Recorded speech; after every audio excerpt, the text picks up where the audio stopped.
What you observe observes you. Muy buenos días, queridos amigos, bienvenidos a Tiempo y Atención, la mente cuántica, el podcast de Vincent Crown. Hoy vamos a hacer un viaje magnífico, un viaje que tiene que ver con muchísimas de las cosas que hemos hecho aquí, muchísimo que ver con muchísimos de los libros que habéis leído en vuestra vida, los que estáis en esta búsqueda integradora holística de ciencia, lo que se llama espiritualidad, lo oide, lo que no vemos, la ciencia, la biología, las emociones, en fin, lo que hay más allá, la hiperpotenciación de la mente, el control de la mente, la vibración, la resonancia, el silencio, vamos, la atención, la conciencia de tu vibración, el movimiento, la energía y el silencio. Y digo que tiene que ver con muchos de los libros que muchos de nosotros hemos leído y que hablan de Oriente, lo que viene de Oriente. Hay un texto latino que dice ex Oriente luz, del Oriente la luz, ¿no? Como si el otro lado fuera, no sé, no hubiese luz, Mariluz. Y también que muchos de los textos y autores no denominados gurús, pero que la gente los sigue como gurús, igual que en la India, de Occidente. Hoy ya tenemos hasta grandes gurús de la ciencia, profesores de Stanford, de Harvard, que son el sistema, literalmente el sistema. Nunca vais a escuchar nada cuestionador de su parte porque son sistema, más allá de que cuenten cosas que son súper chulas, de centros que investigan mucho y tienen mucho dinero, pero que son sistema. Todo sistema protege el sistema. Entonces lo que he decidido hacer es un audio hoy, que hoy igual se me va una hora por ahí, no lo sé, lo que hay, que he titulado Oriente y Occidente, dos mundos huyendo de sí mismos. Muchas veces habéis oído en el canal que he hablado de los cambios de cromo, que pueden ser y son culturales, son de hábitos, y ya sabéis, sin materialización y sin cuestionar, pues básicamente el mundo sigue igual, nosotros seguimos igual. Ya sabéis que he contado algunas veces que me flipan colores de ver que un audio de 30 segundos o de un minuto que dice, canta este mantra, además es latino, durante 30 segundos y mañana recibirás $100 en tu casa. Y coño, debe de haber, bueno, yo sé que hay mucha necesidad en el mundo porque la hay, pero de ahí a la estupidez es como acojonante. Y como 7 millones de visitas en nada. La verdad, hay mucho que pagar, mucho hurto del Estado y las corporaciones y del robo de la atención, pero de ahí a la estupidez la cosa, bueno, es un indicador nada más. Dicho esto, introducción, durante el siglo XX, sobre todo siglo XX, desde el principio del siglo XX, finales del XIX, pero antes había un intercambio, pero la explosión se dio a partir del finales del siglo XIX y XX. Occidente decidió viajar hacia Oriente buscando alma, el sentido de su vida material que ya le estaba empezando a dar urticaria. Al mismo tiempo, solo que fuimos nosotros que fuimos para allá, Occidente, y luego ellos empezaron a venir para acá, millones de personas en Oriente miraron hacia Occidente buscando futuro. Yo esto lo conozco perfectamente, no solo por textos, sino porque tengo un gran amigo hindú que desde hace 20 años o más de 20 años, ya su padre, un antiguo general, tenía una empresa gigantesca donde literalmente, vamos a decir, se exportaba conocimiento. Se exportaban personas con conocimientos desde la India hacia países como Alemania, Reino Unido, Estados Unidos y Canadá. Se sigue haciendo, por cierto.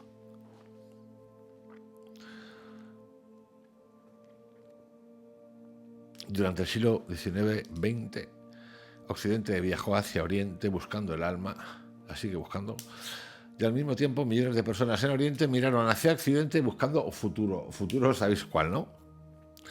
Occidente, nosotros, se volvió con el yoga, la meditación, los mantras, los gurús, los Beatles con los gurús, todos con gurús, los chakras, que por cierto los chakras es una cosa nueva porque no existen los textos de Patanjali ni cosas de estas.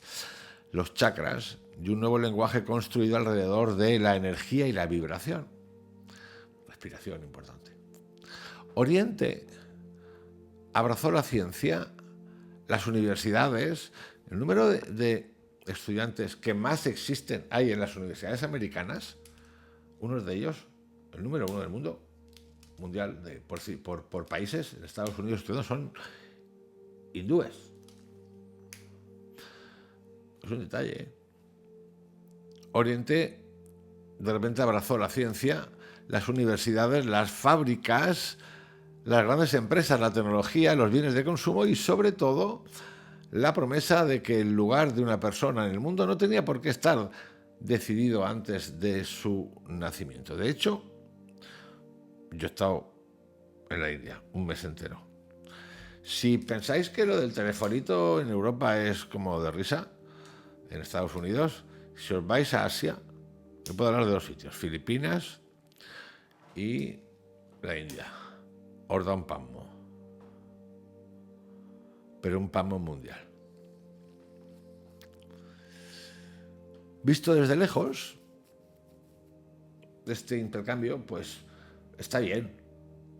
Bueno, no es que esté bien ni mal, es que se ha dado y Occidente se ha vuelto medio gilipollas cambiándose de trajes, odia los trajes, pero de repente se pone chalupas y cosas de estas y espera al cero, se hace una coleta y besa los pies del gurú y dice que el otro era más malo que un dolor, pero luego, como veremos, muchos de Oriente dicen, mierda, el karma este que me cuentan estos cabrones me tiene aquí, que no puedo ni vivir, ni yo, ni mis hijos, ni el Espíritu Santo, entonces me voy a ir fuera, me voy a ir a trabajar a otro sitio para ver si me gano la vida mejor y salgo de esta trampa que tengo, ¿no?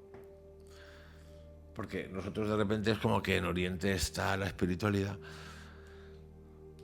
y en Occidente la máquina de los demonios. Ni es así, ni nunca ha sido así, ni será así. Todos participamos de algo. Lo que aquí se ha producido es un intercambio interesante. Que si cogemos todos los textos antiguos, de los que habrán muchos, resulta que cuentan historias muy parecidas. Una civilización había dominado el mundo material, pero había perdido su vida interior, producto de la materialidad del progreso, como ahora, o más. La otra había conservado una antigüedad o una antigua sabiduría espiritual. Ya sabéis que yo tengo una tendencia, los textos que mejor hablan de la mente, de las emociones, son los textos de Oriente, no son los de Occidente. Antiguos, ¿eh? Sin duda. Una cosa está lo que cuenta la ciencia, magnífico, la neurociencia, la neuroplasticidad, la epigenética, que hay autores que son acojonantes. De hecho, uno de mis favoritos es un físico cuántico, amigo Swami, pero bueno, hay otros muchos más que sigo y que leo que son fascinantes, que me encanta. Pero, fuera de ese tiempo que es ahora, el tiempo anterior, los grandes textos son de Oriente. Oriente me refiero, sobre todo, no al mundo musulmán, pero sobre todo el mundo musulmán queda en un in-between, a la parte de China, India, Tailandia, Filipinas, toda esa zona.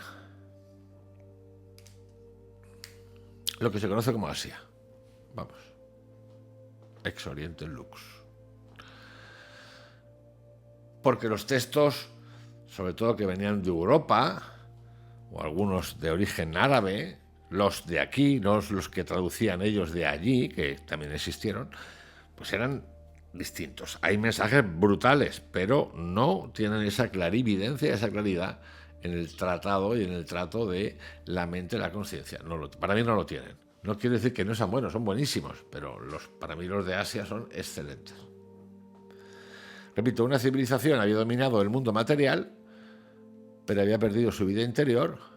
La otra había conservado una antigua sabiduría espiritual, pero continuaba atrapada en la pobreza y en el peso de la tradición. Lo único que debían hacer es aprender la una de la otra. Ahora, por ejemplo, lo de las castas. Dice, no, la India ha cambiado porque ha sacado una ley hace unos años que cambió una mierda. No ha cambiado una mierda. ¿Qué me está contando? Ha cambiado una mierda de burocrática, donde ahora hay que tratar a ciertas tribus así o personas de cierta naturaleza de una manera o de otra, va a pagar unos mínimos, pero que la clase, la casta sigue igual. Nos gusta mucho hacernos la película. La India es la democracia más grande del mundo y una mierda. La India no es una democracia, así de claro. La única democracia que existen están las únicas que medio existen, que se están largando todas, están en Europa. En la Europa de la Unión Europea. Yo ya ni meto a Estados Unidos, mira lo que te digo. Pero aún así hay mucha diferencia, muchísima, muchísima. No es perfecta, no ha sido perfecta, pero el foco es este. Decir que la India es una democracia, pues no, pues quien quiera que se lo crea. Yo como no, con estas cosas ya no comulgo, pues, y como está, pues no.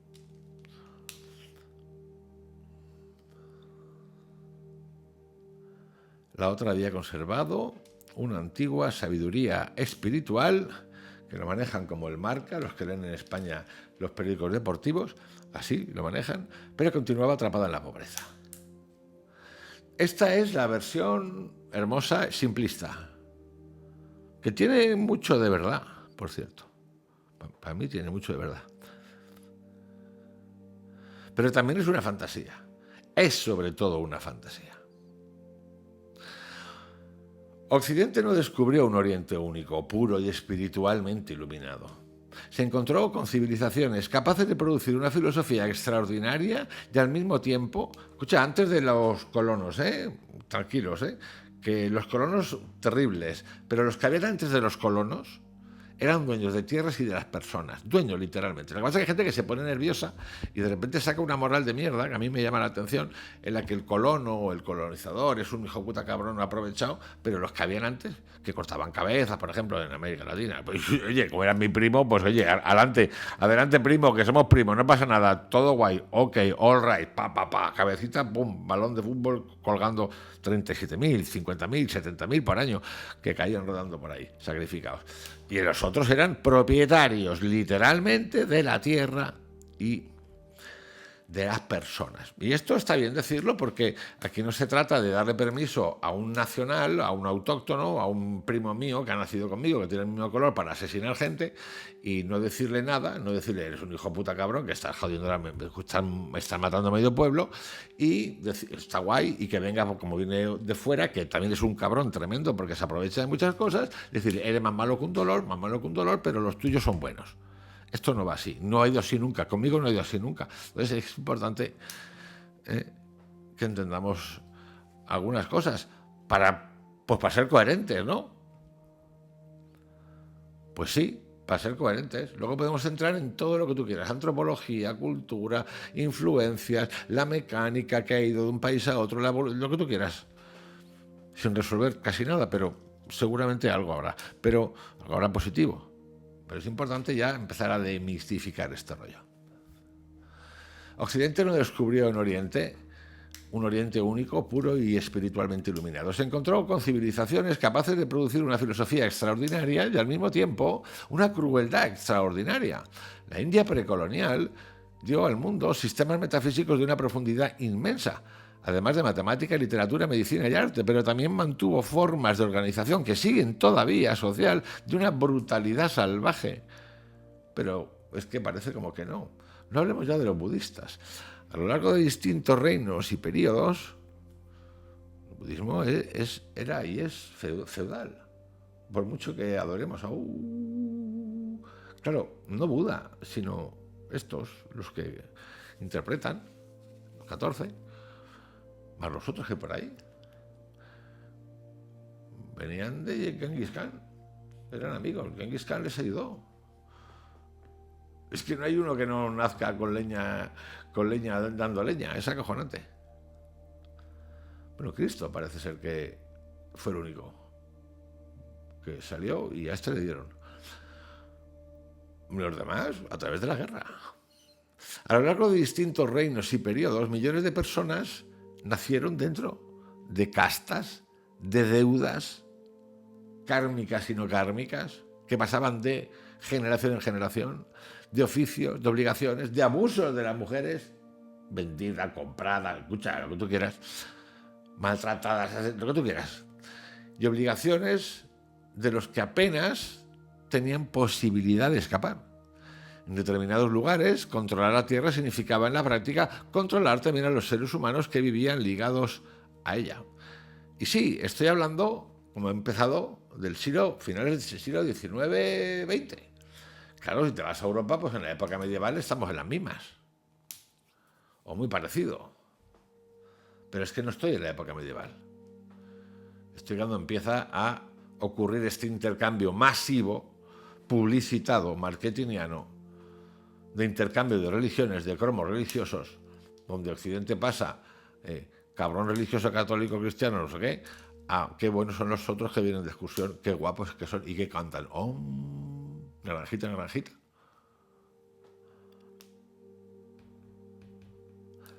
China, por ejemplo, creó tradiciones filosóficas, políticas y científicas inmensas, pero también conoció el trabajo forzoso, los castigos despiadados, los impuestos asfixiantes y gobernantes capaces de disponer de la vida humana sin apenas límites. Esto sigue todavía, aunque a algún empresario contemporáneo europeo y euroamericano le encante, le gustaría eso, hasta que le pasen a él por la guillotina, entonces se acaba el rollo. Japón desarrolló formas refinadísimas de arte, disciplina y organización social. Es el país donde más suicidios hay del mundo. Mientras sostenía un orden hereditario en el que el nacimiento determinaba en gran medida aquello que una persona podía llegar a ser. Estas sociedades, hay un libro, son 9 libros, Joseph Needham, Historia y Civilización de China, es fascinante el libro. Lo descubre la pólvora, entre otras cosas. Estas sociedades no necesitaron que el colonialismo les enseñara a dominar a otros seres humanos, ya sabían hacerlo. El colonialismo llevó consigo su propia explotación, su violencia, su arrogancia y su hambre de control, pero no llegó a un mundo de inocencia espiritual. Para condenar el colonialismo no hace falta inventar un Oriente precolonial inocente, porque no era verdad. La ilusión contraria es igualmente falsa. Oriente tampoco se encontró con un Occidente formado únicamente por máquinas, codicia y cálculo racional. La civilización occidental poseía sus propias tradiciones contemplativas, sus propios lenguajes de transformación interior, su religión, ones, y su propia comprensión del silencio, la unidad, la familia, la conciencia y los límites de la razón. Occidente no había estado siempre vacío por dentro. Sencillamente había olvidado dónde guardaba buena parte de su contenido espiritual. Porque entre otras cosas nunca supieron contarlo. Porque Oriente tiene muchísima más diversidad que Occidente. También ese número de chantas por metro cuadrado de gurús es más grande que el de Occidente. Y mira que Occidente está batiendo récords. Pero había mucha más posibilidad, vía verbal, vía escuchar, vía leer, quien supiese leer. Porque claro, en la India, ¿quién sabe leer en la India? ¿Cuántos miles? No. Pues a lo mejor tenemos 200, 300 millones de personas que no saben leer. 200, 300 millones de personas. Ni leer ni escribir. Aquí no tenemos tantos, pero ya vamos camino por población. La O con un canuto. Pero esto es así. Pero nosotros somos tan especiales y especialistas que de repente los pescadores de hombres, mierda, diría Cristo eso, lo dudo, porque suena a doctrina de propaganda de los 50, a Edward Bernays, pescadores de hombres, y claro, de repente te cuentan la historia de los pescadores de hombres y dices, pero vamos a ver, tronco, pero si ya eran adultos, no sabían escribir, pero si es que no pasa nada, y de repente escriben evangelios, Y cada lado contempló al otro desde la herida de su propia insatisfacción. Occidente imaginó que Asia conservaba la profundidad interior que él había perdido, y muchas personas en Asia imaginaron que Occidente poseía la movilidad, la fuerza y la independencia que su mundo heredado les negaba. Cada uno quiso el poder del otro sin tener que pagar el precio del otro. En realidad, esto ha sido un juego natural de la cultura y de las interrelaciones. Pero claro, como todo, al final, como estamos buscando siempre la perfección y pensando que fuera está la solución, pues nosotros hemos ido a buscar fuera y nos hemos pegado la hostia porque sin atención no hay nada. Y los otros se han ido aquí o allí o a Estados Unidos a buscar y también se han pegado la hostia.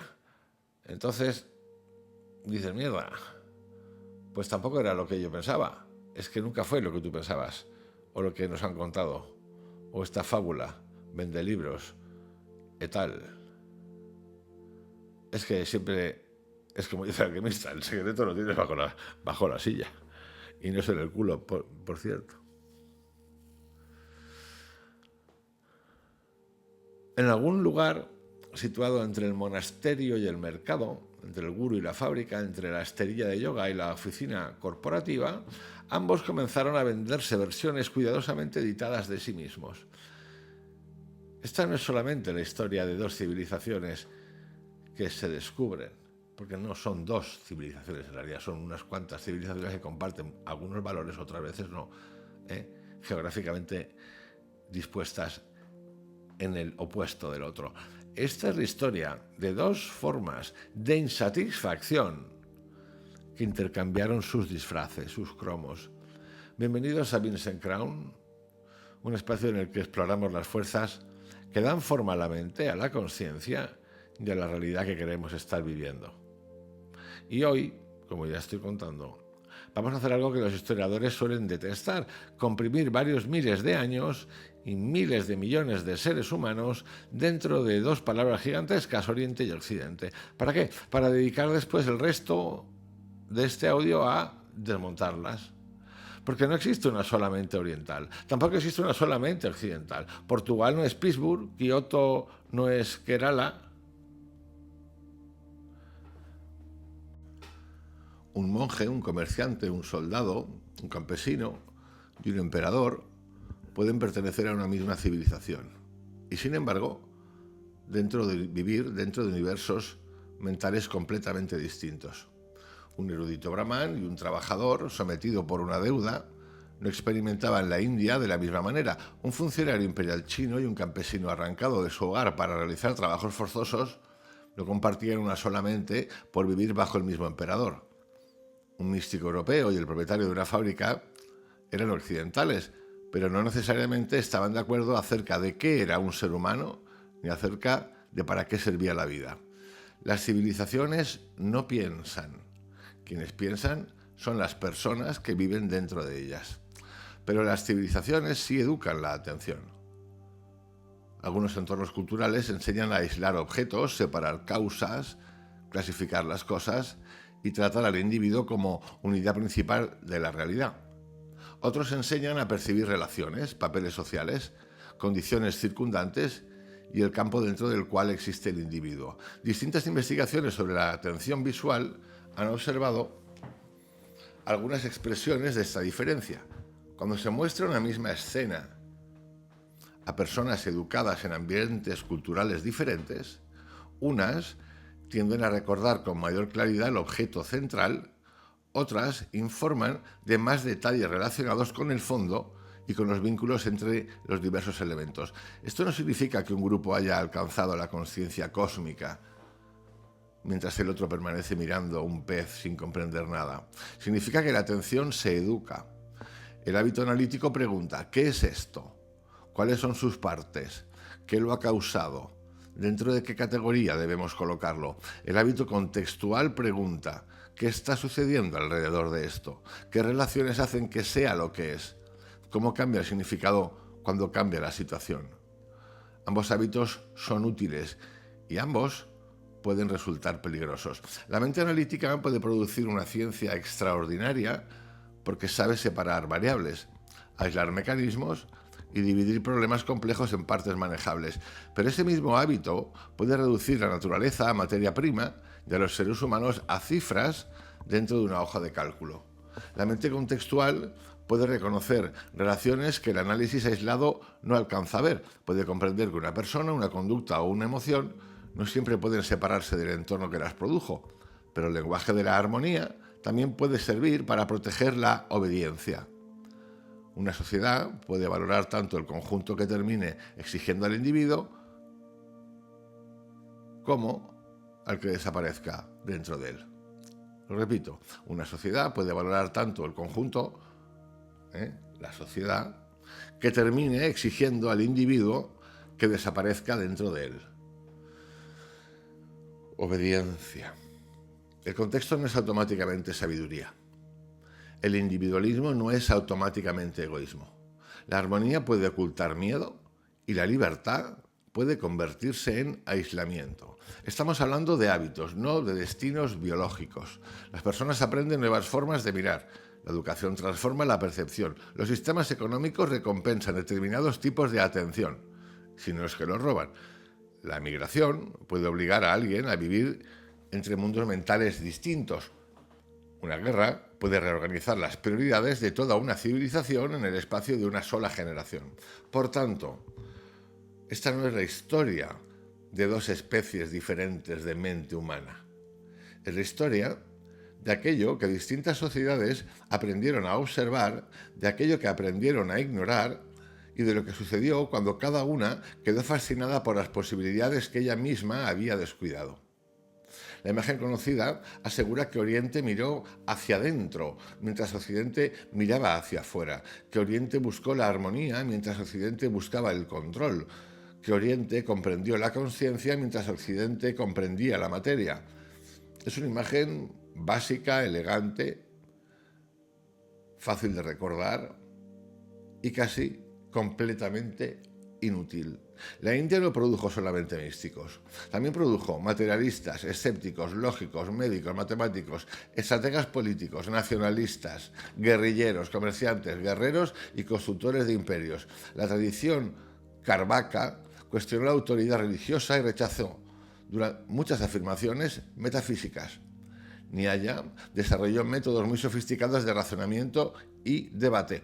El pensamiento político indio podía ser tan práctico y tan poco sentimental con respecto al poder como cualquier otra obra escrita en Europa. China dio al mundo el taoísmo y el budismo zen, pero también el legalismo, el gobierno burocrático, la teoría militar, Mao, el arte despiadado de gobernar y una de las tradiciones administrativas más duraderas de la historia. Europa no produjo solamente máquinas y conquistadores, produjo a Plotino, la mística cristiana, la teología negativa, la cábala judía, el hermetismo, la alquimia, al maestro Edhar, a Nicolás de Cusa y escuelas enteras dedicadas a la transformación de la conciencia. Nunca ha existido un Oriente puramente espiritual ni un Occidente puramente material. Lo que ha existido son combinaciones diferentes de contemplación, poder, razón, superstición, lucidez, violencia, disciplina, belleza y ambición humana. La fantasía del Oriente espiritual depende de una cámara que selecciona cuidadosamente lo que desea mostrar. La cámara muestra el templo, pero no al sirviente. Muestra al gurú, pero no a la persona que tiene prohibido acercarse a él. Muestra una filosofía que declara que toda la realidad es una, pero no al ser humano cuyo nacimiento determina el trabajo que deberá realizar, las personas con las que podrá casarse, los lugares en los que podrá entrar y la humillación que tendrá que aceptar. Una civilización puede crear ideas magníficas acerca de la liberación mientras mantiene a poblaciones enteras encerradas dentro de vidas decididas antes de nacer. La India precolonial fue capaz de un desarrollo intelectual asombroso y de una crueldad social salvaje. Ambas afirmaciones son verdaderas, ninguna anula la otra. La existencia de los Upanishad no volvió compasivos a todos los gobernantes. La no dualidad no disolvió las castas. La meditación no impidió la servidumbre por deudas. Una cultura podía hablar de liberarse de la ilusión mientras un número inmenso de personas continuaba sometido a señores, terratenientes, posesiones heredadas de un orden social que no tenía derecho a desafiar. En determinados sistemas, una persona, vamos a tomar café para ir digiriendo esto, repito, en determinados sistemas, una persona podía quedar ligada a una tierra, una deuda, una casa, un oficio o una posición social de una forma tan completa que la palabra libertad apenas conservaba un significado práctico. Los seres humanos podían ser transferidos junto con las propiedades, quedar atrapados por obligaciones heredadas, ser castigados sin ninguna protección real o recibir un trato más cercano al del ganado que al de una persona independiente. No hablemos ya del tráfico de mujeres. La sofisticación espiritual no produce automáticamente instituciones más humanas, porque nosotros hemos querido sofisticar lo espiritual. Vamos, que lo hemos desacralizado de una manera grosera ¿por qué? Por el mediador, el intermediador. Una sociedad puede debatir acerca de la unidad de todo cuanto existe mientras organiza su vida diaria alrededor de una separación radical. La grandeza de una civilización no garantiza su humanidad. Los seres humanos pueden levantar templos bellísimos mientras tratan a otros seres humanos como animales. Pueden construir metafísicas muy elaboradas mientras convierten la crueldad en algo sagrado, natural o justificado por el propio orden del cosmos. Esta es una de las razones por las que Occidente resultó atractivo para tantas personas en Asia. Esa atracción no fue creada únicamente por la intervención extranjera. La derrota militar, el dominio colonial y la presión económica la intensificaron, sin duda, pero la miseria que hacía deseable escapar existía muchas veces desde antes. Las personas querían liberarse de los amos locales, no solamente de los extranjeros. Querían escapar de la posición heredada, la sumisión ritual, las obligaciones aplastantes, la autoridad arbitraria y un mundo en el que el futuro podía quedar asignado desde el nacimiento. Para ellas la modernidad no apareció solamente como una fuerza impulsiva, invasora. También apareció como una puerta. La ciencia ofrecía un conocimiento que no necesitaba la aprobación de una autoridad espiritual. La educación ofrecía la posibilidad de abandonar el oficio heredado. Un salario, por modesto que fuera, podía representar la independencia con respecto a un terrateniente. La ciudad podía ser brutal, pero también ofrecía anonimato. Y el anonimato puede sentirse como libertad cuando todos en tu aldea saben exactamente el lugar en el que la sociedad te ha colocado. Occidente no fue únicamente impuesto sobre Asia. También fue deseado por quienes querían escapar de ciertas partes de Asia. Esto no convierte a Occidente en inocente, convierte la historia en algo más honesto. El mundo occidental había producido su propia barbarie, persecución religiosa, esclavitud, conquista, explotación industrial, guerras e imperios construidos por la fuerza.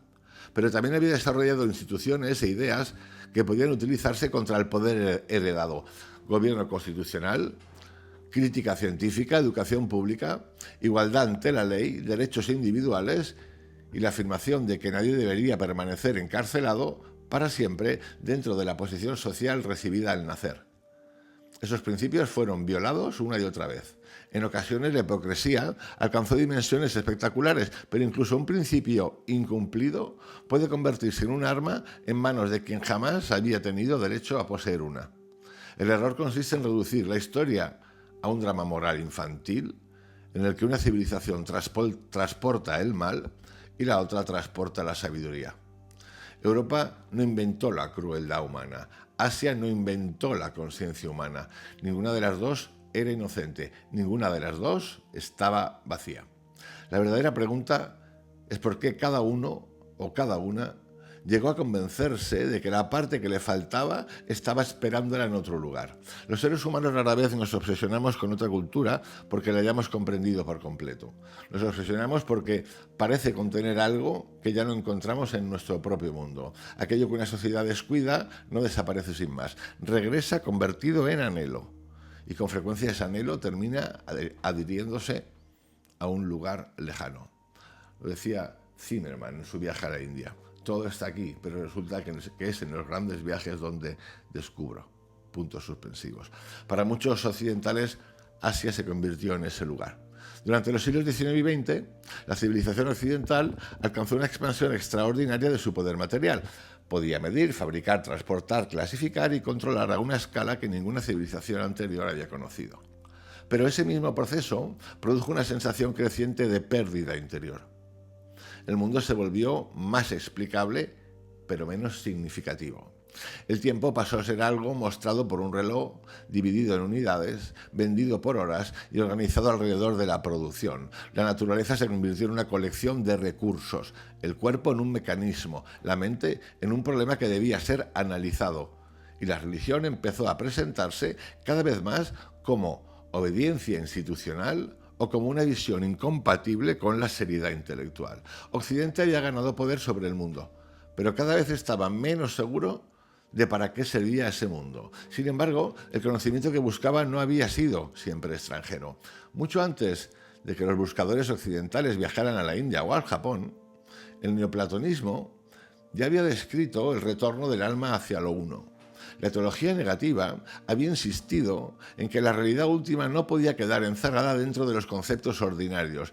El autor anónimo de La nube del no saber había descrito un camino que iba más allá de la posesión intelectual. El maestro Eckhart habló del desapego, del vacío interior y de un fondo del ser más profundo que el yo habitual. Nicolás de Cusa escribió acerca de la docta ignorancia. 2 puntos. Esa forma extraña de sabiduría que nace cuando reconocemos los límites de aquello que la mente puede contener. Las tradiciones herméticas comprendieron al ser humano como un punto de correspondencia entre órdenes visibles e invisibles, y la alquimia no fue siempre un intento primitivo de fabricar oro. Para muchos de sus practicantes también se convirtió en un lenguaje de transformación interior, disolución, purificación, recombinación y nacimiento de una forma distinta de conciencia. Esas tradiciones no eran idénticas al Vedanta, al budismo, al taoísmo o al sibaísmo de Cachemira. No debemos fingir que todos los lenguajes místicos dicen secretamente lo mismo, pero Occidente poseía métodos auténticos de investigación interior. Conocía el silencio, el vaciamiento del yo, la contemplación, la transformación simbólica y los límites del conocimiento conceptual. Ese saber no desapareció en un único acontecimiento histórico y dramático. Algunas enseñanzas fueron censuradas por las autoridades religiosas. Otras sobrevivieron dentro de los monasterios, de la filosofía, la poesía, los grupos esotéricos y la práctica privada. La Ilustración desafió viejas autoridades, muchas veces por razones excelentes. Más tarde, el positivismo estrechó el campo del conocimiento legítimo hasta acercarlo a aquello que podía medirse. La sociedad industrial reorganizó el tiempo alrededor de la producción y la especialización académica separó la filosofía, la teología, la psicología y la ciencia en territorios cada vez más aislados. Al final, Occidente no perdió por completo sus tradiciones interiores, perdió el lugar desde el que se podía hablar de ellas sin sentir vergüenza. Un lenguaje que durante siglos había descrito la transformación del alma empezó a sonar arcaico, religioso, irracional o intelectualmente sospechoso. Las personas siguieron teniendo experiencias de unidad, de silencio, de asombro, movimiento interior y la alteración de la conciencia, pero la cultura ofrecía cada vez menos lugares respetados en los que interpretarlas. Entonces esas mismas posibilidades regresaron vestidas con ropas extranjeras. Un término en sánscrito podía parecer profundo allí donde una expresión de la mística cristiana sonaba anticuada. Un maestro tibetano podía hablar de la naturaleza de la mente de una manera que un sacerdote occidental ya no sabía comunicar. El Zen podía describir la experiencia directa sin exhibir adhesión a las instituciones religiosas que muchos occidentales habían rechazado. Occidente recorrió miles de kilómetros en busca de un mundo interior cuyas ruinas todavía permanecían en pie a sus espaldas. No viajó hacia Oriente porque solamente Oriente poseyera la conciencia. Viajó porque los vocabularios orientales devolvieron a los occidentales el permiso para explorar preguntas que su propia cultura había dejado sin hogar. Schopenhauer leyó los Upanishads y encontró un universo filosófico que parecía desbordar los límites del pensamiento europeo. Emerson y Thoreau se acercaron a los textos indios y descubrieron alternativas a la convención, la vida industrial y la religión heredada. El movimiento teosófico mezcló el esoterismo occidental con una selección de ideas hindúes y budistas. Vivekananda llegó al Parlamento Mundial de las Religiones, celebrado en Chicago en 1893, y presentó el Vedanta mediante un lenguaje capaz de dirigirse a un público moderno y a un público internacional. Después llegaron Paramahansa Yogananda, D.T. Suzuki, Alan Watts, la generación Beat, Esalen, los Beatles en Rishikesh, la expansión del yoga y la meditación y finalmente ese mercado gigantesco al que hoy llamamos bienestar. Pero Occidente no se limitó a recibir a Oriente, lo seleccionó, lo tradujo y lo remodeló hasta convertirlo en algo que la mente occidental ya sabía cómo desear. Vivekananda no transportaba desde un pasado intacto un recipiente cerrado que contuviese un hinduismo eterno e inmutable. Estaba interpretando y reorganizando elementos de la tradición india para un mundo moderno. D.T. Suzuki tampoco presentó el Zen exactamente tal y como lo hayan hecho o existido dentro de las instituciones religiosas japonesas. Lo tradujo mediante conceptos que los filósofos, psicólogos y artistas occidentales podían reconocer. Eso no vuelve falso su trabajo. Traducir no equivale necesariamente a engañar. Toda tradición viva cambia cuando entra en una nueva lengua y en una nueva situación histórica diferente. Pero durante esa traducción ocurrió algo importante. Occidente extrajo muchas prácticas orientales de los mundos que les habían sido... Occidente extrajo muchas prácticas orientales de los mundos que les habían dado sentido. La meditación podía separarse de la vida monástica, la autoridad religiosa, las obligaciones rituales y las creencias metafísicas. El yoga podía separarse de la liberación y presentarse como salud, flexibilidad, belleza o transformación personal. El tantra podía arrancarse de sus complejos entornos filosóficos y rituales para venderse principalmente como sexualidad intensificada. El karma podía convertirse en un sencillo sistema de premio y castigo cósmico, y el gurú podía transformarse en una celebridad espiritual. Occidente no abandonó su individualismo cuando viajó a Oriente, se lo llevó consigo. Las tradiciones orientales fueron presentándose cada vez más como tecnologías destinadas a mejorar el yo occidental, estar más tranquilo, resultar más atractivo, producir más, desarrollar la intuición, alcanzar el éxito o parecer espiritualmente superior. Una tradición concebida para cuestionar el yo, se convirtió en una nueva forma de decorarlo. La misma transformación se produjo con el lenguaje de la energía y la vibración. Palabras como prana, chi, shakti, kundalini y spanda pertenecen a sistemas filosóficos religiosos diferentes. No son etiquetas intercambiables para designar una sustancia invisible.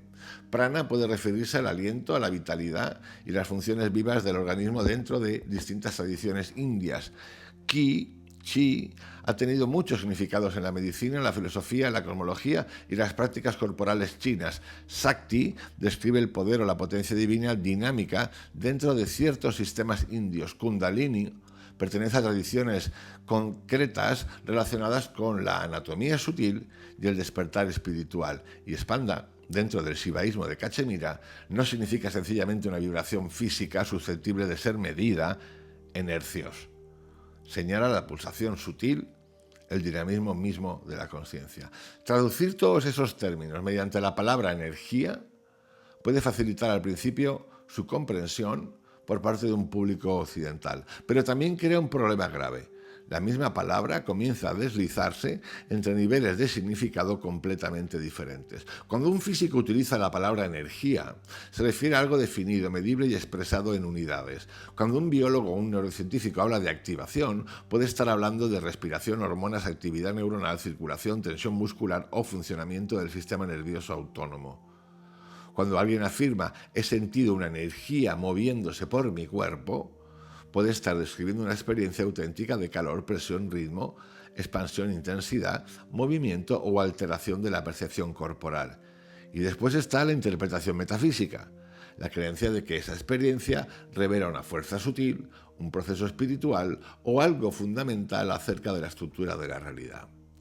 No estamos hablando de la misma afirmación. Sentir, interpretar, medir y demostrar son 4 operaciones diferentes. Una corriente percibida durante la meditación puede ser completamente real como experiencia. La fisiología puede explicar una parte, una tradición espiritual puede ofrecer una interpretación llena de significado, pero la intensidad de la sensación no demuestra automáticamente la explicación metafísica. Del mismo modo que la ausencia de una medición de laboratorio tampoco convierte la experiencia en algo insignificante. La confusión comienza cuando la palabra energía cambia de significado sin avisar. Alguien empieza hablando de energía física, pasa silenciosamente a una experiencia subjetiva y utiliza después la autoridad de la física para certificar una conclusión espiritual. Se añade la palabra cuántico y de repente la frase parece científica, aunque no se haya definido ni medido absolutamente nada. Hoy estamos cuestionándolo todo, incluido el canal.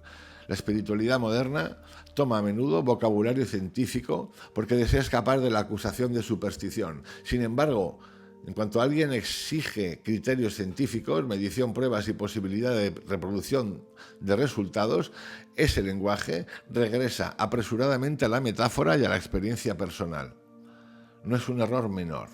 Es el gran error de traducción que se encuentra detrás de buena parte del lenguaje moderno de la vibración. La solución no consiste en ridiculizar la experiencia espiritual, consiste en hablar con mayor precisión. La ciencia no debería fingir que todo aquello que todavía no puede medir es necesariamente irreal, pero la espiritualidad tampoco debería apropiarse del prestigio de la ciencia para sostener afirmaciones que no ha demostrado. Por eso he explicado tantas veces lo de que el principio de ser millonario para todo el mundo de la abundancia tiene un sentido en la carencia, porque para ser millonario tiene que haber gente que no lo sea. Punto. Así se puede explicar un montón de cosas. 5 millones de personas escuchando, haz esta frase que mañana te llegan $100, te explota la cabeza. El misterio no se vuelve más profundo cuando lo describimos mal. Si te sientes más vivo en presencia de una determinada persona, que puede ocurrir y ocurre, esa experiencia importa. Puede estar relacionada con la atención, la memoria, las expectativas, la regulación del sistema nervioso, la emoción, la percepción corporal, o con algo que tú interpretas en términos espirituales. Llamarlo una vibración más elevada puede proporcionar una imagen útil, pero no equivale automáticamente a medir la frecuencia universal. El lenguaje se vuelve honesto cuando aclaramos qué clase de afirmación estamos haciendo. ¿Estamos hablando de física, de fisiología? ¿Estamos hablando de una experiencia vivida? ¿O estamos hablando de metafísica? Una mente seria puede respetar las 4 sin confundirlas.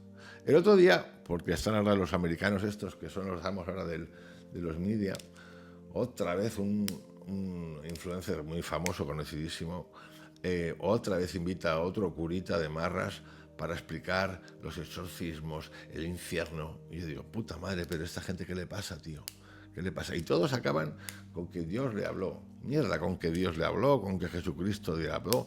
Jesucristo habla a tanta gente, Buda habla a tanta gente, que si los ponemos juntos se produce una guerra. Por todo lo que les ha dicho que son distintos.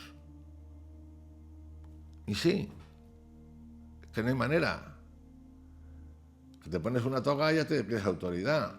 No veremos ya si el sistema estatal, religioso estatal, funcional estatal, burocrático estatal, religioso, político, económico, te la otorga. Es terrible. Es terrible.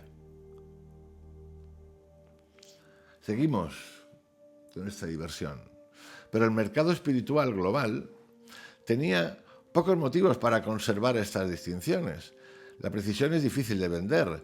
El misterio acompañado de una promesa sencilla resulta mucho más rentable. La promesa se volvió personal e inmediata. Eleva tu vibración, atrae la realidad correcta, elimina la energía negativa, despierta tu poder oculto. El vocabulario parecía oriental, la lógica que lo organizaba era, con frecuencia, profundamente occidental. Era individualista, adquisitiva, competitiva y estaba orientada hacia los resultados. La espiritualidad se convirtió en otra forma de acumulación personal. En lugar de acumular dinero, posición social o propiedades, el buscador podía acumular iniciaciones, frecuencias, prácticas, identidades sagradas y afirmaciones acerca de su conciencia excepcional. El consumidor no había desaparecido, sencillamente había entrado en una tienda espiritual, en el supermercado. El cuerpo se convirtió muy pronto en el anuncio más visible de esta transformación. El yoga postural moderno no es un ejemplo sencillo de Occidente robando una práctica antigua que había permanecido inalterada. Surgió de una interacción compleja entre las tradiciones indias, la escultura física de la India, el nacionalismo, la gimnasia occidental, la medicina, la educación y las expectativas de un público global.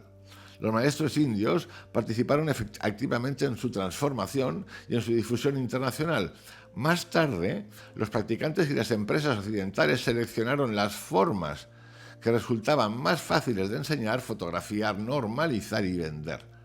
El resultado fue un estrechamiento extraño, una disciplina vinculada a la atención, la ética, la respiración, la conciencia corporal y la liberación acabó representada cada vez con mayor frecuencia por cuerpos jóvenes, atractivos y extraordinariamente flexibles que ejecutaban posturas difíciles en lugares hermosos, marcando el toto de las mujeres y el toto de los hombres.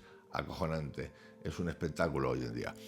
Postura tenía que verse, hay que verlo todo, sutilmente pero verlo. La ropa debía ser reconocible. Jesus Christ Shop. El cuerpo tenía que mostrar y demostrar que la transformación se había producido. El glúteo, la marca. Sí. El yoga se erotizó. Bueno, se sexualizó más que erotizarlo. No porque todos sus participantes se acercaran a él sexualmente. Es que la cabra tira al monte, por cierto. Sino porque el mercado comprendió que la belleza, la exposición del cuerpo, la flexibilidad y el deseo podían vender una imagen de vitalidad espiritual. Mirar, hoy que todo el mundo se queja, hoy me están haciendo fotos porque hago deporte y me sacan la parte de detrás y tal, cara, hay una revolución con eso de cojones. Todo es sexualizado. Todo.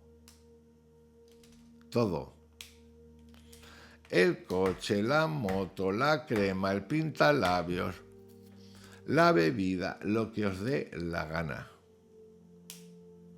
No somos conscientes. Preguntarle a alguien que sepa un poquito de marketing y vais a ver lo que es bueno. Si ya nos vamos al neuromarketing, alucináis.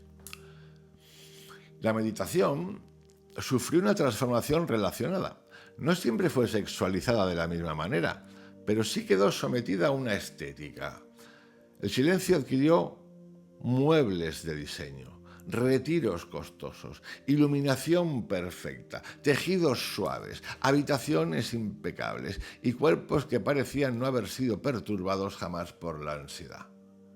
La mente pávida, el rostro pávido. Una práctica creada para observar el deseo comenzó a utilizarse para fabricar deseo.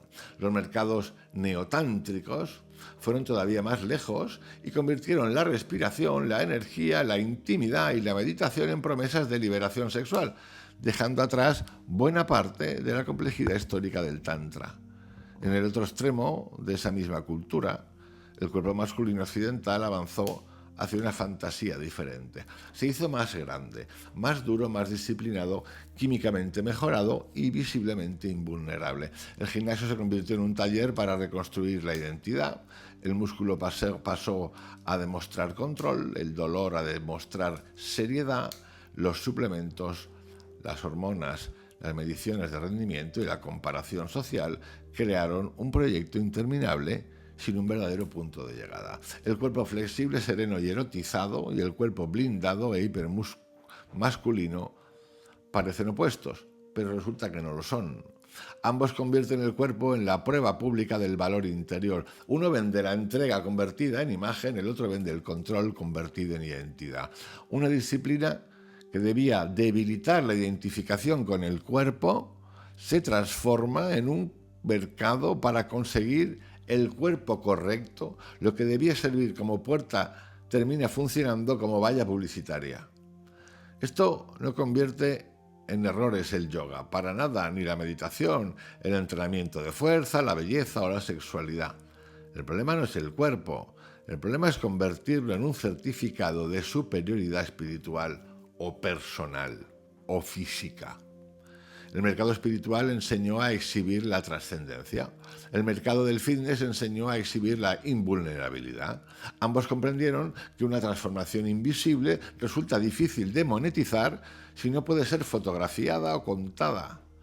Mientras tanto, la figura del gurú estaba experimentando su propia transformación.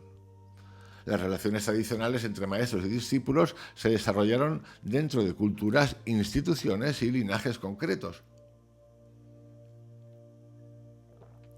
Podían implicar disciplina, devoción, transmisión y años de estudio cercano. Pero también podían concentrar un poder enorme en manos de una sola persona. Cuando esa estructura entró en un mercado global dominado por la celebridad, los riesgos se multiplicaron. Un maestro podía atravesar fronteras, reunir seguidores ricos, controlar una organización, afirmar que poseía un conocimiento extraordinario y rodearse de personas cuya identidad espiritual dependía de creer en él. La devoción podía silenciar la crítica. El secreto podía presentarse como algo sagrado. La humillación podía describirse como destrucción del ego. El acceso sexual podía disfrazarse de iniciación. Coetilandia. El dinero podía interpretarse como prueba del éxito espiritual. La mentira más profunda del sistema del gurú no consistía en que todos los maestros carecieran de conocimiento. Consistía en afirmar que la autoridad espiritual merecía inmunidad. A saber, en sostener que entregarse a un maestro significaba necesariamente liberarse del ego, que la duda era una prueba de inmadurez espiritual, que el abuso podía contener una lección secreta y que la realización del maestro lo situaba más allá de los límites morales aplicables a cualquier otro ser humano. Los escándalos documentados alrededor de maestros celebrados internacionalmente no revelaron solamente la existencia de algunas personalidades desagradables, mustias, por decir algo. Expusieron una estructura en la que el carisma, el dinero, el acceso íntimo y la autoprotección institucional podían reforzarse mutuamente. Bikram Choudhury construyó un imperio mundial de yoga mientras se enfrentaba a graves acusaciones y resoluciones judiciales. Una investigación independiente encargada por Rigpa encontró pruebas creíbles de conductas graves alrededor de Sogyal Rinpoche. Otras comunidades descubrieron que, cuando la reputación del maestro se volvía inseparable de la supervivencia de la organización, proteger al maestro podía parecer más importante que proteger al discípulo. Esto no significa que todos los gurús sean fraudulentos, significa que ningún título espiritual debería anular la responsabilidad humana más elemental. Para muchas personas en Asia el agotamiento era más profundo que unos cuantos escándalos modernos. Habían heredado sociedades en las que la autoridad espiritual había convivido muchas veces con la pobreza, la sumisión, las castas, la superstición y la glorificación del sufrimiento. Una persona que pasa hambre no necesita necesariamente otra explicación acerca de por qué el apego causa dolor. Puede necesitar comida, medicina, que le enseñen a pescar para que no pesquen por él. Es una metáfora. Educación y el derecho a abandonar al Señor que controla su trabajo. Quien nace en la posición más baja de un orden social quizá no se sienta impresionado por la afirmación metafísica de que el mundo visible es una ilusión. Es precisamente en el mundo visible donde está siendo humillado. La promesa de la modernidad fue tan poderosa porque parecía hablar con mayor honestidad acerca de la vida material. Una máquina podía ser fría, pero funcionaba. La medicina podía no explicar el significado último del sufrimiento, pero detenía una infección. Una escuela podía no producir iluminación, pero enseñaba a leer a un niño. Un derecho legal podía ser violado, pero entregaba a la persona agraviada un lenguaje con el que contestar. Después de siglos durante los cuales las explicaciones espirituales no habían evitado la miseria, la fábrica, la universidad, el hospital y el laboratorio adquirieron una autoridad casi sagrada. El empresario empezó a asistir al gurú, a sustituirlo. El éxito económico se transformó en la nueva prueba de la bendición. La empresa prometía movilidad, la tecnología prometía controlar la incertidumbre, el consumo prometía una huida visible al mundo de la escasez. Oriente no vendió simplemente su alma porque la publicidad occidental la hubiera hipnotizado. Una cantidad inmensa de personas estaba agotada, hasta ahí, hasta los cojones, por un orden heredado que le había ofrecido obediencia con mucha mayor frecuencia que liberación. El materialismo resultó atractivo porque la autoridad espiritual había perdido demasiadas veces a las personas corrientes que aceptar algunas condiciones que las élites espirituales no compartían. No es lo mismo un buscador rico que renuncia voluntariamente a la comodidad que una persona pobre a la que se dice que su pobreza posee un valor espiritual. Uno puede elegir. Al otro le han impuesto una historia. La transformación de Japón durante el periodo Meiji muestra la contradicción con una claridad especial. La llegada del poder militar occidental puso al descubrimiento la vulnerabilidad del orden existente. Pero la modernización japonesa no fue una imitación pasiva. El país desmanteló los dominios feudales, reorganizó la educación, construyó industrias, transformó su ejército y creó instituciones capaces de competir con las potencias que lo amenazaban y a la vez mantener sistemas arcaicos. Hay gente que le encanta esto de la cultura. El cambio produjo una fuerza asombrosa. También produjo nuevas formas de disciplina, ambición imperial y destrucción. La modernidad no era una mejora moral instalada por extranjeros. Era un conjunto de instrumentos. Japón los utilizó con una eficacia extraordinaria y terminó utilizándolos también para construir su propio imperio. China siguió un camino diferente. La decadencia interna, las rebeliones, la debilidad administrativa, la agresión extranjera y la derrota militar expusieron la incapacidad del viejo sistema para proteger el país. Los reformadores comenzaron a preguntarse si las tradiciones heredadas se habían convertido en obstáculos para la renovación. A comienzos del siglo XX, algunos intelectuales reclamaban abiertamente ciencia y democracia. No estaban limitándose a adorar Europa. Se rebelaban contra un orden chino que, a su juicio, había enseñado a las personas a obedecer a la autoridad sin producir el conocimiento y las instituciones necesarios para sobrevivir. Décadas más tarde, las reformas económicas de China desencadenaron una de las transformaciones materiales más espectaculares de la historia humana. Cientos de millones de personas salieron de la pobreza extrema. Las ciudades, las infraestructuras, la educación, la industria y la capacidad tecnológica crecieron a una velocidad extraordinaria. Ese logro es real. Pero también hay unos 200 millones de chinos que son la mano de obra barata que utilizan como conejos. Y también lo son sus costes. Una disciplina laboral severa, destrucción ambiental, desigualdad, presión social, competencia implacable y un modelo de vida medido cada vez más por la producción, el consumo y la posición social. La India siguió otro camino. La educación y el derecho occidentales llegaron en parte como instrumentos del dominio extranjero, pero los propios indios los transformaron en armas contra el poder colonial y contra la jerarquía interna. B.R. Ambedkar utilizó herramientas legales, políticas e intelectuales para combatir las castas y contribuyó a elaborar una constitución que abolió la intocabilidad. Pero es que existe todavía, aunque lo han intentado. Aquello no fue una occidentalización superficial de la India. Fue una lucha india contra un sistema indio de degradación hereditaria. La abolición legal de la intocabilidad importa. Los movimientos reformistas importan. La resistencia Dalit importa. La movilidad social y el desarrollo común y económico importan. Pero la ley no disolvió la estructura de manera instantánea.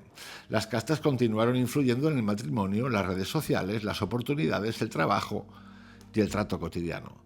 Una sociedad podía proclamar la igualdad en su constitución mientras la separación heredada sobrevivía dentro de los hogares, de las aldeas, de los lugares de trabajo y de las expectativas sociales. Esta es la India que muchos buscadores occidentales no quieren ver. Se enamoraron de la India metafísica mientras ignoraban la India social. Querían la no dualidad sin examinar las vidas de quienes eran tratados como seres fundamentalmente separados. Querían el karma como un principio cósmico elegante, sin preguntarse de qué manera podía utilizarse para presentar el sufrimiento como algo merecido.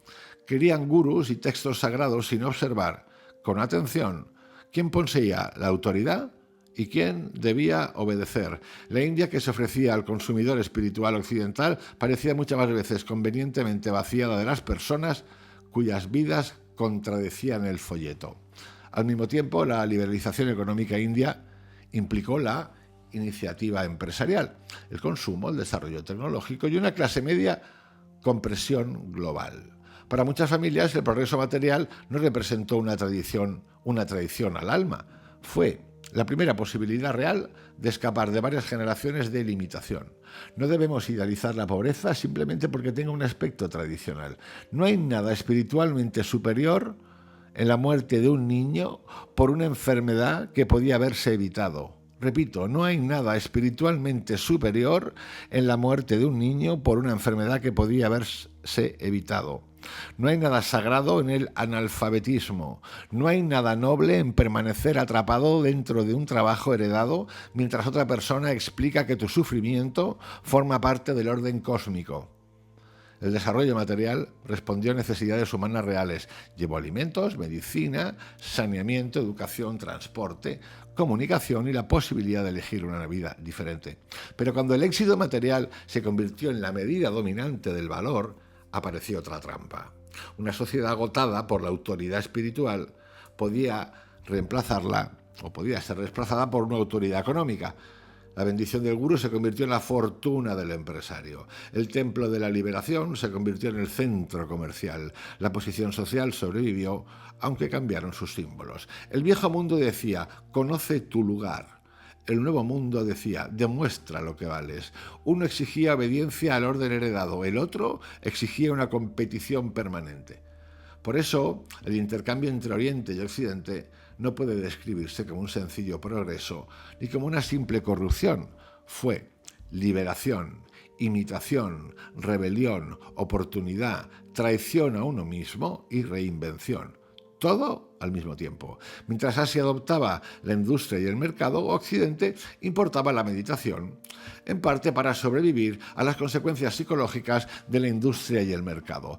La coincidencia resultaría cómica si el coste no fuera tan elevado.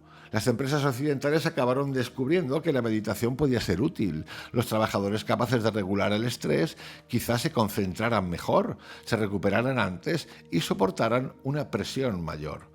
Una práctica desarrollada para investigar el sufrimiento fue contratada para volver el sufrimiento más soportable. La meditación corporativa eliminó a menudo la autoridad religiosa, el ritual, la ética y la metafísica. Eso la volvió accesible para millones de personas y algunos programas produjeron beneficios reales. La meditación puede ayudar a determinadas personas a manejar el estrés, la ansiedad, la atención y la regulación emocional. No es un fraude y tampoco es magia. El problema comienza cuando una práctica destinada a examinar las causas del sufrimiento se utiliza para que las personas se adapten mejor a unas condiciones que nadie piensa modificar. Si una organización sobrecarga a sus empleados y después les ofrece una aplicación de meditación, el peso de la reparación se desplaza silenciosamente desde el sistema hacia el individuo. El mensaje se convierte en este: la estructura funciona perfectamente, es tu sistema nervioso el que necesita una gestión mejor. El gurú vendía la entrega a un maestro, la empresa vendía el dominio de uno mismo. Ambos podían dejar intacto el sistema que los rodeaba. Occidente colocó la meditación dentro de un reloj inteligente. Oriente colocó el éxito material sobre un altar. Cada uno convirtió la medicina del otro en una prolongación de su propia enfermedad. Este es el significado profundo de la afirmación provocadora de que en realidad nadie quiere cambiar. Por supuesto que muchos individuos cambiaron profundamente. Algunos occidentales entraron en las tradiciones asiáticas con seriedad, humildad y décadas de disciplina, de entendimiento y trascender. Otros se convirtieron en monjes, estudiosos, traductores o maestros capaces de moverse entre dos mundos sin reducir ninguno de ellos a un producto. Los reformadores asiáticos transformaron sus sociedades. Científicos, activistas, educadores y pensadores políticos se enfrentaron tanto a la injusticia heredada como al dominio extranjero. Millones de personas corrientes transformaron su vida gracias a la emigración, la educación, nuevas formas de trabajo y el rechazo de papeles que antes parecían permanentes. Las personas cambiaron, pero los sistemas poderosos aprendieron a metabolizar este cambio. El mercado absorbió la liberación y la vendió como bienestar. El Estado absorbió la modernidad y la convirtió en poder nacional. La empresa absorbió la meditación y la convirtió en una herramienta de recursos humanos. La industria del fitness absorbió la disciplina y la convirtió en ansiedad corporal. La cultura de la celebridad absorbió al gurú y convirtió la autoridad espiritual en una marca personal. Un sistema no necesita destruir una idea peligrosa, si puede, convertirla en un producto. Por eso el lenguaje de la transformación puede llegar a ser tan engañoso. La superficie cambia, pero la lógica que organiza la vida permanece intacta. Una persona sustituye la ropa cara por ropa espiritual cara. La competición por el dinero se convierte en competición por la conciencia. La posición social se convierte en posición energética.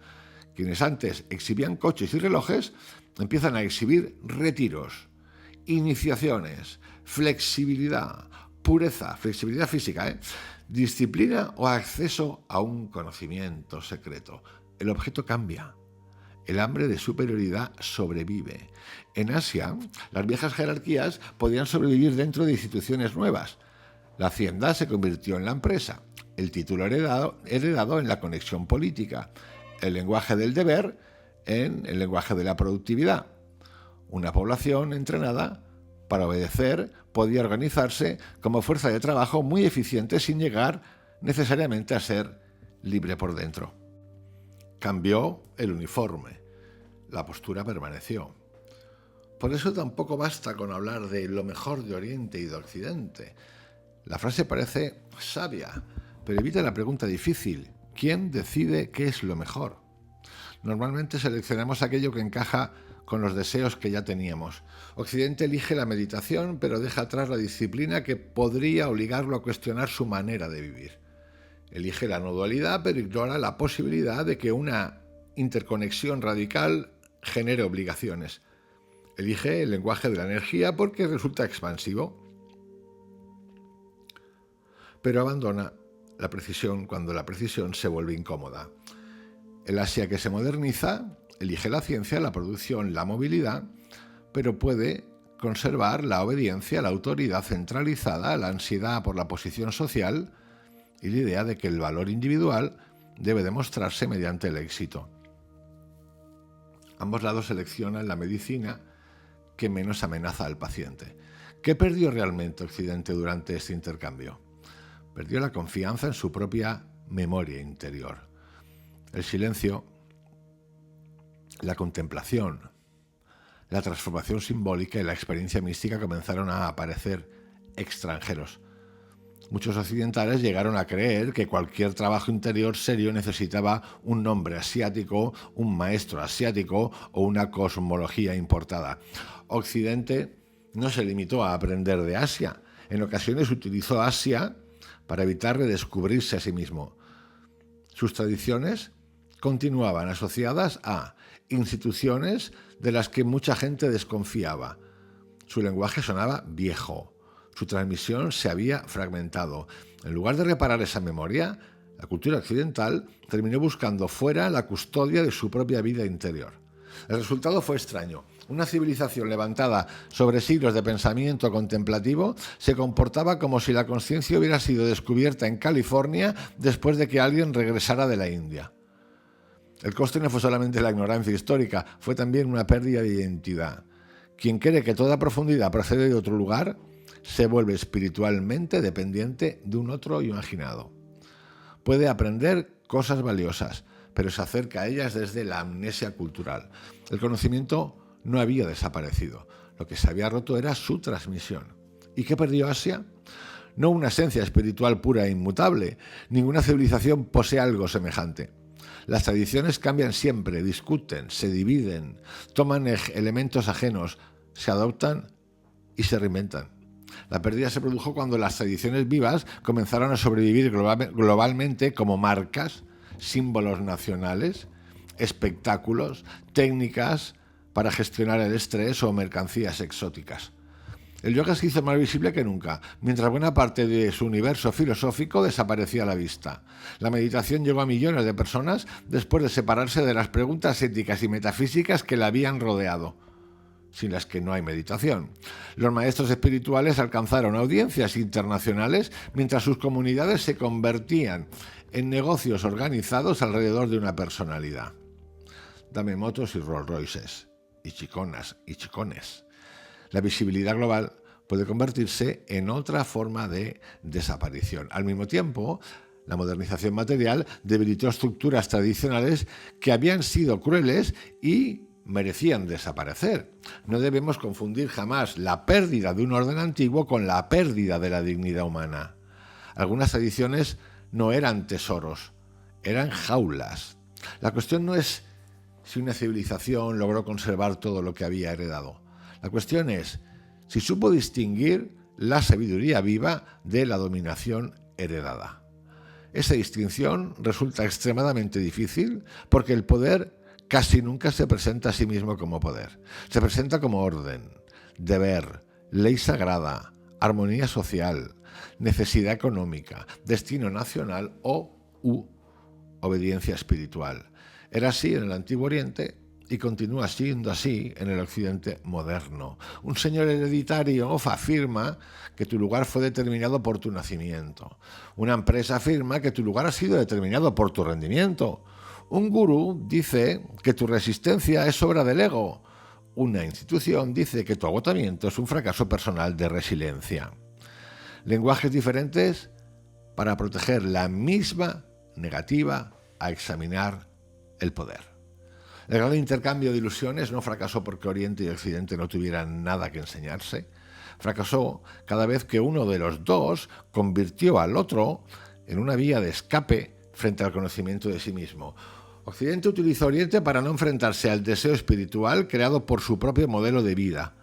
En lugar de cuestionar la aceleración permanente, la competición, el consumo y la fragmentación, importó prácticas que ayudaban a los individuos a soportarlos. Oriente utilizó Occidente para escapar de una pobreza real y de una brutalidad interna también real. Pero el éxito material podía adquirir una autoridad tan absoluta que la civilización empezara a despreciar precisamente el conocimiento interior que los occidentales habían viajado hasta allí para encontrar. Cada lado salió en busca de aquello que el otro ya estaba perdiendo. Y así aparece una de las imágenes más extraordinarias del mundo moderno.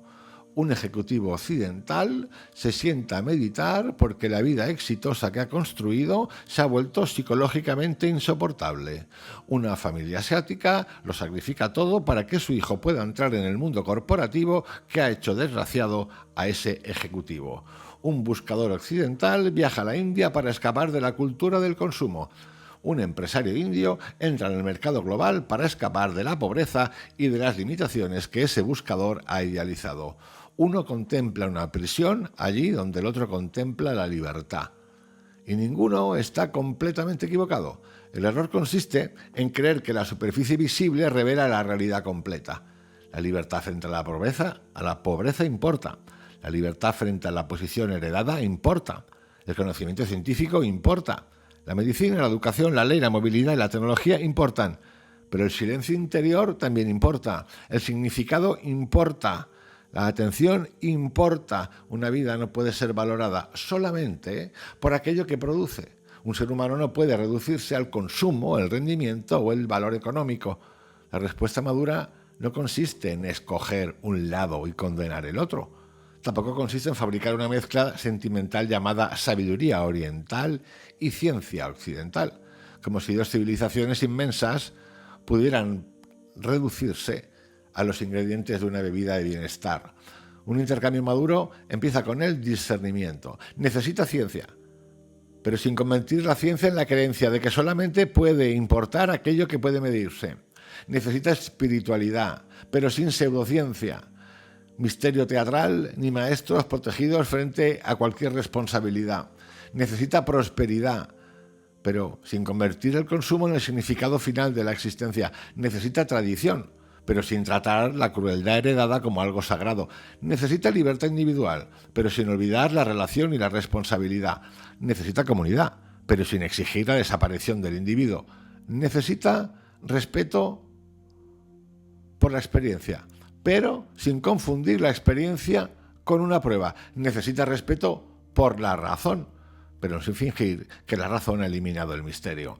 Occidente no necesita rechazar las tradiciones asiáticas, necesita encontrarse con ellas sin arrodillarse ante un Oriente imaginario y sin reducirlas a productos.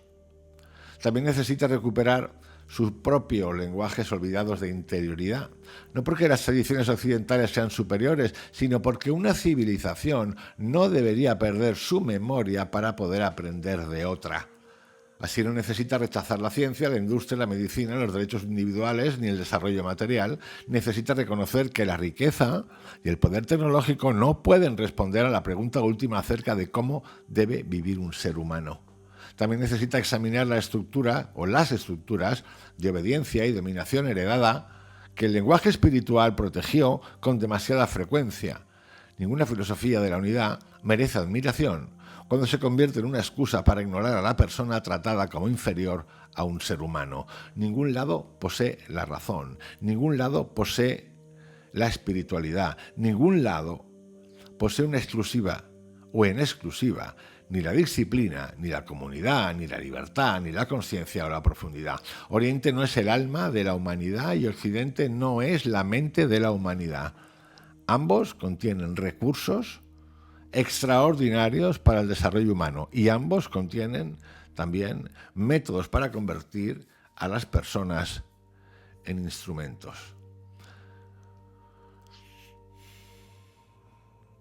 El primer intercambio honesto comienza, queridos amigos, cuando acaba la proyección. Aquí os paso este audio de hoy. Para mí es esencial para entender muchas cosas de Elastic Girl, Elastic Boy, el mindfulness desacralizado,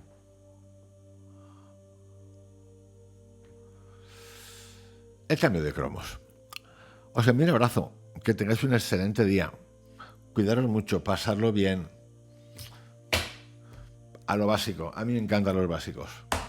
Joare, Antonio de Melo, Antonio Blay, Krishnamurti, hay más por ahí, Nisargadatta.